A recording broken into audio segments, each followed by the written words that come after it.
দেখুন, এই এসআইআর নিয়ে কেন্দ্রীয় সরকার আরো নির্দিষ্টভাবে বলা ভালো, বিজেপি যে চক্রান্তটা করছে তাদের মুখোশ খুলে দিয়েছেন মমতা বন্দ্যোপাধ্যায় এবং অভিষেক বন্দ্যোপাধ্যায়।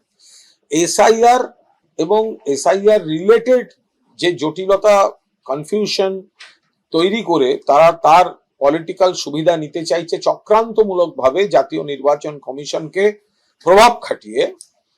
তো তা নিয়ে সবিস্তার বলেছেন মাননীয় মুখ্যমন্ত্রী। আমাদের তো একদম স্পষ্ট কথা, একজনও জেনুইন ভোটারের গায়ে হাত দেওয়া যাবে না। একজনও বৈধ ভোটার, জেনুইন নাগরিক, তারা যেন তালিকা থেকে বাদ না পড়েন, তাদের যেন হয়রান না করা হয়।